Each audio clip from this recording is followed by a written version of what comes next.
تخيل معايا إنك بتفتح عينيك دلوقتي وإنت مش عارف إنت مين. مش عارف إحنا في أنهي سنة، ومش عارف إحنا بنتكلم من كام دقيقة.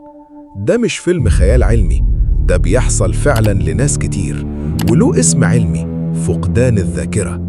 بس المفاجأة إن فقدان الذاكرة نفسه نوعين مختلفين تماما عن بعض. النوع الأول اسمه الفقدان الرجعي، وده لما المخ يمسح الذكريات القديمة اللي حصلت قبل الحادثة أو الصدمة. الشخص بينسى ماضيه لكنه لسه قادر يكون ذكريات جديدة بعدها. يعني ممكن الشخص يبص لصورة جواز أهله وما يعرفهاش خالص، بس لو قابلك النهاردة هيفتكرك بكرة. النوع التاني وهو الأخطر اسمه الفقدان الأمامي.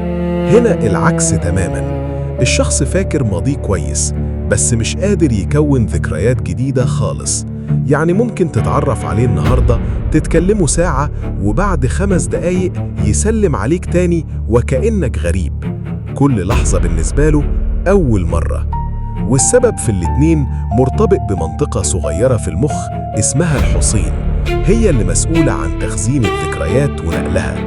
لو اتضررت إما الماضي بيتمسح أو المستقبل ما بيتسجلش. فتخيل بقى أنت مين لو مفيش ذكريات تربطك بماضيك؟